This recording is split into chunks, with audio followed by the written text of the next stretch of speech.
ದಾಂಡೇಲಿ ಹಳಿಯಾಳ ರಸ್ತೆಯಲ್ಲಿ ಭೀಕರ ರಸ್ತೆ ಅಪಘಾತ ಸಂಭವಿಸಿ ಇಬ್ಬರು ದುರ್ಮರಣ ಹೊಂದಿದ ಘಟನೆ ಕಳೆದ ದಿನ ಸಂಜೆ ನಡೆದಿದೆ. ಇನ್ನು ದಾಂಡೇಲಿಯಿಂದ ಧಾರವಾಡ ಕಡೆಗೆ ಸಾಗುತ್ತಿದ್ದ ಕಾರು ಚಾಲಕನ ನಿಯಂತ್ರಣ ತಪ್ಪಿ ರಸ್ತೆ ಬದಿಯ ಮರಕ್ಕೆ ಡಿಕ್ಕಿ ಹೊಡೆದ ಪರಿಣಾಮ ಈ ದುರಂತ ಸಂಭವಿಸಿದೆ. ಅಪಘಾತದ ತೀವ್ರತೆಗೆ ಕಾರಿನಲ್ಲಿ ಪ್ರಯಾಣಿಸುತ್ತಿದ್ದಂತಹ ಧಾರವಾಡ ಮೂಲದ ಫಕ್ರು ಸಾಬ್ ಹಾಗೂ ರಿಹಾನ್ ಸ್ಥಳದಲ್ಲೇ ಪ್ರಾಣವನ್ನ ಕಳೆದುಕೊಂಡಿದ್ದಾರೆ.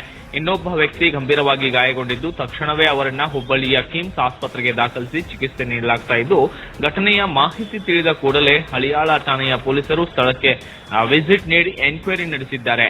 ಅಪಘಾತಕ್ಕೆ ನಿಖರ ಕಾರಣವೇನು ಎಂಬುದರ ಕುರಿತು ಪೊಲೀಸರು ಹೆಚ್ಚಿನ ಮಾಹಿತಿಯನ್ನ ಕಲೆ ಹಾಕುತ್ತಿದ್ದು, ಪ್ರಕರಣ ದಾಖಲಿಸಿಕೊಂಡು ಎನ್ಕ್ವೈರಿ ಮುಂದುವರೆಸಿದ್ದಾರೆ. Bureau report, Kannada Janashree news, Dandeli.